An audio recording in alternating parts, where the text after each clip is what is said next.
오는 26일부터 코로나19 백신 접종 대장정에 돌입합니다. 양천 은평구는 오는 2일부터 요양시설 입소자와 종사자 등을 대상으로 방문 접종을 시작합니다. 정책 브리핑에서는 지난달 문을 연 양천 중앙도서관을 소개합니다. 거리 두기의 일환으로 도서관 방문 인원 수를 30%로 제한하고 독서 프로그램은 비대면으로 운영하고 있습니다. 코로나19 속 도서관 이용 방법 알려드립니다.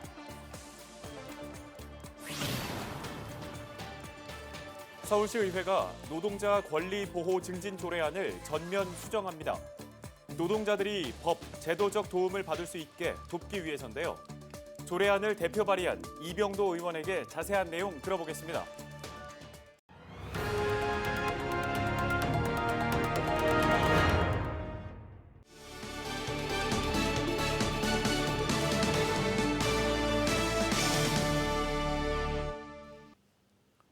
시청자 여러분 안녕하십니까? 헬로 TV 뉴스입니다. 코로나19 신규 확진자가 사흘 만에 400명대로 올라갔습니다. 서울에서도 매일 100명 이상씩 확진자가 나오고 있습니다. 집단 감염, 설 연휴 여파, 또 해외발 변이 바이러스 등 재확산 위험 요인이 곳곳에 도사리고 있는 상황입니다. 네, 다만 희망적인 건 코로나19 백신 접종이라는 새로운 길목까지 왔다는 겁니다. 서울시가 오늘 백신 접종 추진 계획을 발표했는데요. 관련된 내용 살펴보겠습니다. 취재 기자 연결합니다. 손성혜 기자, 26일부터 백신 접종이 시작되죠? 네, 그렇습니다. 서울시는 24일 오전 브리핑을 통해서 26일 1,000만 시민 백신 접종 대장정이 시작된다고 밝혔습니다. 시는 18세 이상 서울 시민 70%, 600여만 명에 대한 접종을 독감 유행 시즌이 시작되기 전인 10월까지 완료한다는 계획입니다. 1단계 접종 대상자는 65세 미만의 요양시설 입원 입소자, 종사자입니다. 서울의 경우 요양병원과 요양시설 400여 곳, 2만여 명이 해당되는데요. 관련 내용 직접 들어보시죠. 접종 방법은 백신의 특성과 도입 시기, 또 접종 대상자의 상황을 종합적으로 고려해서 예방접종센터, 위탁의료기관, 또 방문접종의 3개 트랙으로 구분해 진행하고자 합니다. 예방접종센터에선 초저온 관리가 필요한 파이저, 모더나 백신 접종이 이루어집니다. 네, 지역의 접종센터 설치와 또 운영 계획도 나왔죠. 서울 지역 접종센터는 자치구별로 한 곳씩 설치됩니다. 구민회관이나 체육관 등 대규모 공공시설에 설치되는데요. 은평구는 문화회관에, 양천구는 해누리타운에 설치됩니다. 네. 앞으로 센터 설치까지는 한 3, 4개월 정도 있어야 하고 우선은 방문 접종부터 시작되는 건데 이 일정도 나왔습니까? 은평과 양천에선 3월 2일부터 방문 접종이 시작됩니다. 앞서 전해드린 대로 65세 미만의 요양시설 입원 입소자 등이 대상인데요. 양천은 367명, 은평은 462명입니다. 접종 동의율을 봤더니 양천은 90%, 은평은 94%로 확인됐습니다. 네, 우리 지역의 백신 접종 추진 상황 살펴봤고요. 양천구의 유치원 집단 감염 관련해서 소식도 짚어보죠. 추가 확진자가 더 나왔다고 하죠. 양천구 유치원 관련 확진자는 지난 17일 유치원생 가족 1명이 최초 확진 후 21일까지 17명, 22일 1명이 추가 확진돼 관련 누적 확진자는 19명으로 늘었습니다. 유치원생 가족이 최초 확진 판정을 받은 후 해당 원생이 다니는 유치원 교사와 다른 원생에게 전파되고 추가 확진된 원생의 동생이 다니는 어린이집으로 옮겨간 상황인데요. 조사 결과 초기 확진자가 발생한 반에서 원생과 교사 간 거리 두기 유지가 어려웠던 것으로 확인됐습니다. 서울시 브리핑 직접 들어보시죠.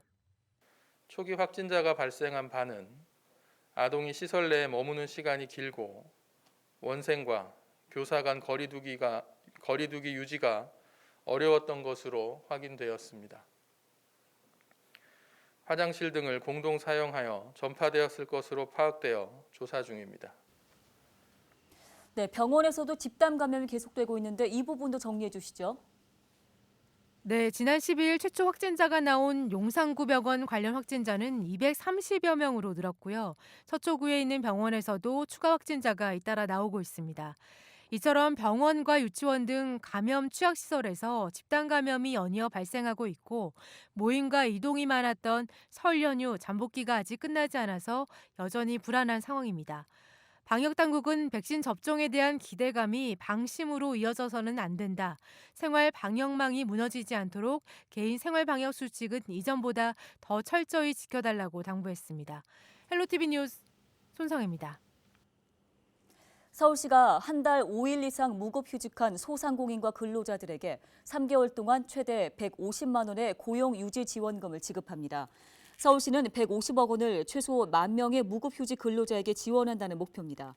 접수기간은 다음 달 1일부터 31일까지로 신청서와 증빙 서류를 구비해 기업체의 주소지가 있는 관할 자치구에 제출하면 됩니다. 은평구가 녹번동 사회적 경제 허브센터에 입주할 기업을 모집합니다. 모집 부분은 사회적 기업이나 협동조합, 마을 기업 등으로 은평구는 서류와 대면 심사를 거쳐 입주 기업을 선정합니다. 모집 기간은 다음 달 1일까지로 입주 대상자로 선정되면 최대 3년 동안 입주가 가능합니다. 신청을 원하는 기업은 은평구 사회적 경제지원센터로 문의하시면 됩니다.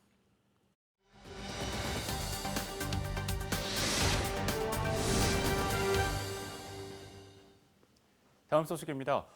양천중앙도서관이 문을 열었습니다. 현재는 거리두기로 도서관 방문 인원수를 30%로 제한하고 일부 프로그램을 비대면으로 운영하고 있는데요. 네, 정책 브리핑을 통해 도서관 이용 방법과 운영 계획 등을 들어보겠습니다. 심다혜 기자가 양천중앙도서관에 다녀왔습니다. 안녕하세요. 네, 안녕하세요. 네, 참 어려운 시기에 이제 도서관이 문을 열었습니다. 여기가 어떤 곳인지 먼저 설명 부탁드립니다. 네, 시설을 소개를 먼저 해드리겠습니다. 여기 양천중앙도서관은 우리 구가 민선 6기 구청장 공약 사업으로 1동 1도서관을 다 만들었어요. 이제 18개 도서관이 있는데 이 양천도서관은 그 18개 도서관의 구심점 역할을 할 대표 도서관입니다. 여기 있는 우리 동네 책방지기들 북 큐레이션도 볼 수 있어서 우리 독립출판사하고 이 지역의 동네 서점들이 함께 연계해서 우리 지역 주민들이 대형 서점에서는 볼 수 없는 다양한 책들을 좀 많이 볼 수 있게 이렇게 공간을 만들어 뒀습니다. 그리고 4층으로 올라가시면 디지털 자료실이 있습니다. 여러 가지 PC나 뭐 태블릿 PC나 노트북으로 얼마든지 우리 전자북을 열람을 할 수 있고요. VOD도 한 25,000 정도 종류가 지금 구성이 되어 있어서 굉장히 편리한 도서관이고요. 그리고 야외 테라스도 다 층별로 구성이 되어 있어서 책을 보다가 졸립거나 좀 지루할 때는 야외에서 햇빛도 좀 쬐면서 그렇게 또 즐길 수 있는 우리 마을이 꿈꾸고 함께 성장하는 그런 도서관입니다. 주민분들 입장에서는 이게 도서관이 전체 운영이 되는 건가, 어디까지가 운영이 되고 또 어디까지는 운영할 수 없는 건지 궁금하실 것 같아요. 그래서 그런 부분들 좀 설명해 주시면 감사하겠습니다. 지금 전층에 열람실은 다 오픈이 돼 있는데 일단은 이제 사회적 거리두기 때문에 30% 정도 인원 제한을 하고 있습니다. 1층에서 제한을 하고 있고 초등학교 대상으로 독서 프로그램 같은 경우는 우리가 세미나실에 간이 스튜디오를 만들어서 줌 형식으로 운영을 하고 있기도 하고요. 지하 중앙홀 같은 경우는 독서 동아리 활동을 그것도 인원 제한을 해서 조금씩 열고 있습니다. 굉장히 주민들이 많이 이용을 하고 있고요. 네. 앞서서 많은 주민분들이 좀 찾아주셨다 얘기를 해주셨는데요. 마지막으로 좀 주민들께 덧붙이실 말씀 있으시면 자유롭게 부탁드립니다. 의외로 예상 외로 많은 주민들이 좀 이용을 하려고 전화도 문의도 많이 오고 하는데 안타깝게도 코로나 때문에 다 수용은 할 수가 없어서 이제 제한적으로 운영을 하고 있고요. 그리고 우리 인근에 보면 연희 목공방이 있어요. 연희 목공방 프로그램과 같이 연계하는 그런 새로운 프로그램도 많이 개발을 하려고 하고 코로나가 앞으로 장기화될 것 같아요. 금방 풀리지는 않을 것 같은데 그렇게 한다면 비대면으로 하는 프로그램을 우리 이제 많이 좀 개발을 해서 우리 지역 주민이 꼭 여기를 안 나오셔도 얼마든지 프로그램을 운영을 할 수 있게 만들고요. 스마트 도서관이라고 해서 야외에 건물 밖에 24시간 도서관도 지금 구축하려고 우리가 계획을 하고 있으니까 우리 주민들이 좀 많이 그런 관심을 갖고 많이 이용을 해주셨으면 좋겠습니다. 고맙습니다. 서울시의회가 올해 첫 임시회에 돌입했습니다. 임시회 첫날 열린 서울시와 서울시 교육청을 상대로 한 시정 질의에서는 코로나19가 장기화하면서 불거지고 있는 교육, 복지, 사각지대 관련 지적이 이어졌습니다. 보도에 조주영 기자입니다. 코로나19로 학교가 문을 닫으면서 돌봄 전담사의 업무는 오히려 늘어났습니다. 서울시의회 최유미 의원은 학교 현장의 긴급 돌봄 부담이 모두 전담사에게 지워지고 있다며 교육청이 선심 쓰듯 말한 5일의 유급 휴가도 쓰기 힘든 상황이라고 지적했습니다. 대책 인력을 만들어 놓고 그리고 5일 유급 휴가를 떠나야 하는데 학교 현장에서는 돌봄 공백이 생길까 봐 그것을 반려하시고요. 못 쓰신 분들이 있다면 이분들에 대해서는 금전적으로 수당으로 반드시 지급해 주시기를 여기서 간곡하게 요청드립니다. 재난지원금 차원에서라도 실질적으로 도움이 되는 수당을 줘야 한다는 최 의원의 주장에 조희연 서울시 교육감은 현재 수당 전환은 불가하고 수당 신설도 17개 시도가 함께해야 한다며 점검해보겠다고 답했습니다. 결식 우려 아동에 대한 급식 지원 정책에 빈틈을 꼬집는 비판도 나왔습니다.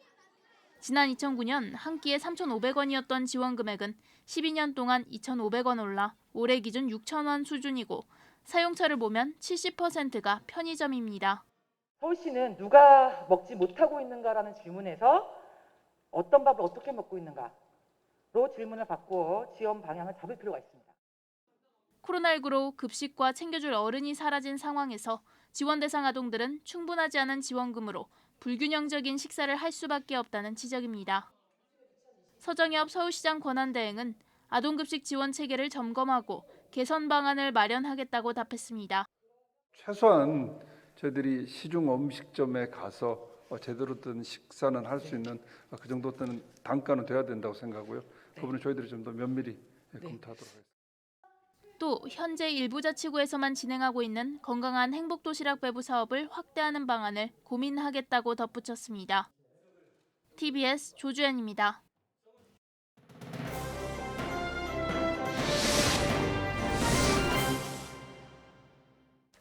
급변하는 노동 환경에 따라 플랫폼 종사자와 같은 새로운 일자리가 생겨나고 있습니다. 하지만 정작 이들을 위한 제도 장치 등은 부족한데요. 네, 이병도 서울시 의원이 다양한 형태의 노동자들을 보호할 수 있는 제도적 근거를 마련하자는 취지의 개정 조례안을 대표 발의했습니다.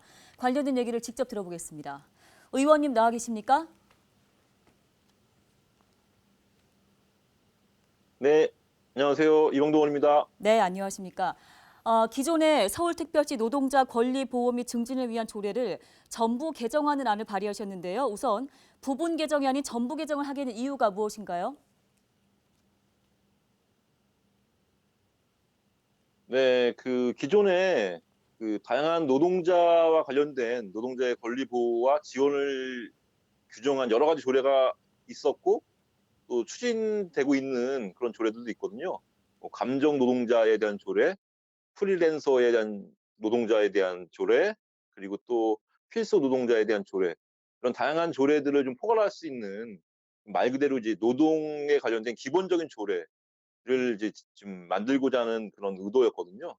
그래서 앞으로도 이제 굉장히 이제 다양한 노동 형태가 나올 것이고 또 그런 다양한 노동 형태 관련된 조례들이 만들어질 텐데 그런 조례들을 이제 모두 포괄할 수 있는 그런 뭐 여러 가지 이제 정신이라던가 이런 것들을 담고 있는 조례를 만들고자 하는 그런 의도였습니다. 네, 이번에 발의한 서울특별시 노동기본조례가 기존의 조례안과 가장 크게 다른 점은 뭔가요?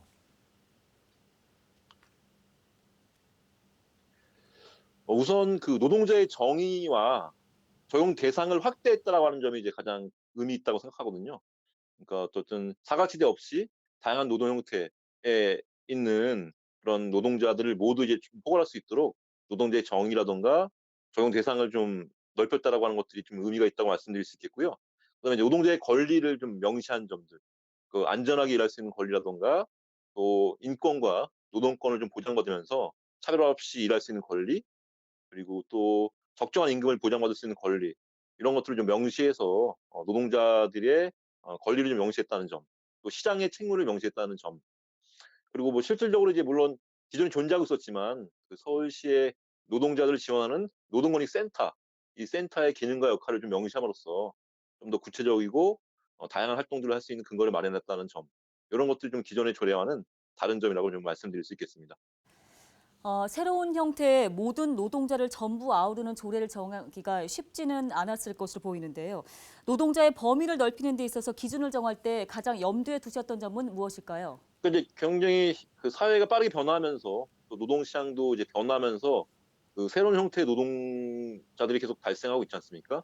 네. 뭐 특수고용 형태의 근로자라던가 또 플랫폼 노동자라던가 이런 이제 다양한 노동자들이 나오고 있는데, 그런 이제 제도나 정책 같은 것들은 그런 새로운 형태의 노동자들을 다 포괄할 수 없는 점이 있었던 것도 사실이거든요.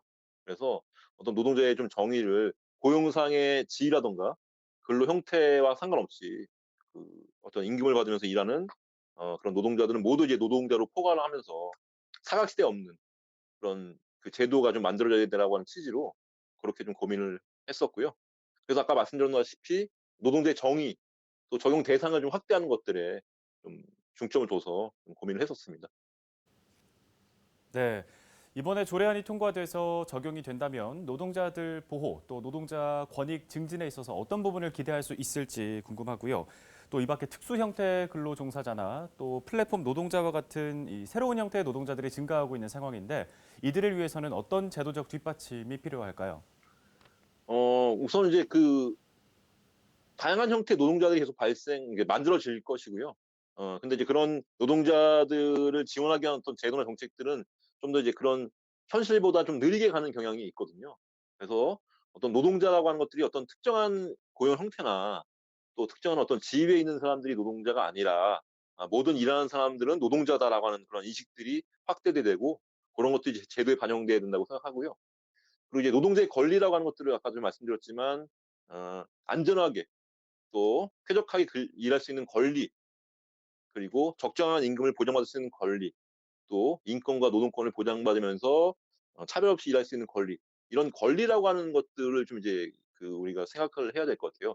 지금까지 뭐 지원한다, 뭐 보호한다 이런 개념이었는데 당연히 누려야 할 권리다 노동자라면, 이런 인식들이 좀 사회에 확산돼야 되고 그 확산과 더불어서 그런 제도들이 좀 더 만들어져야 된다고 생각합니다. 네, 그래서 이런 조례가 그런 데 이제 기여할 수 있었으면 좋겠다라고 생각합니다. 네. 네, 잘 들었습니다. 지금까지 이병도 서울시 의원과 관련 얘기 나눠봤습니다.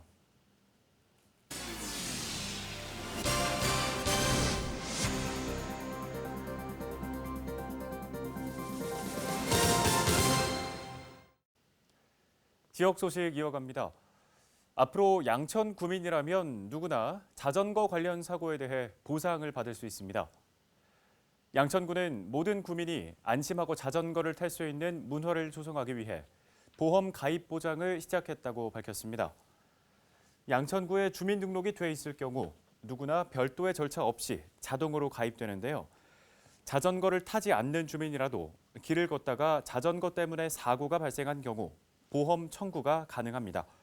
세부 보장 내용은 양천구청 교통행정과로 문의하면 됩니다.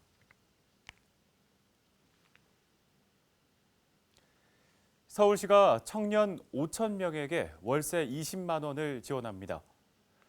지원 대상은 서울시에 주민등록이 돼 있고 실제 거주하는 만 19세에서 39세 이하 청년 1인 가구로 임차 보증금 5천만 원 이하, 월세 60만 원 이하 건물에 월세로 거주하는 무주택자여야 합니다.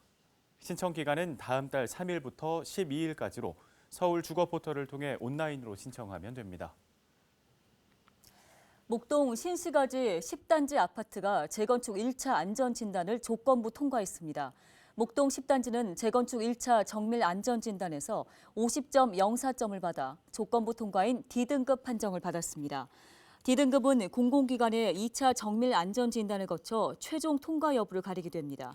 최근 2, 3, 4단지도 1차 안전진단 관문을 넘었는데요. 10단지까지 1차 안전진단의 벽을 넘게 되면서 목동 일대의 재건축 기대감이 커지고 있습니다. 24일 코로나19 백신이 출하됐습니다. 닷새간 모두 75만 명분이 전국의 보건소 등으로 이송됩니다. 정부는 코로나19와의 싸움이 끝날 때까지 방역은 마치 숨 쉬는 것처럼 자연스러운 생활의 일부분이 되어야 한다고 거듭 당부했습니다. 헬로티비 뉴스 마칩니다. 시청해주신 여러분 고맙습니다.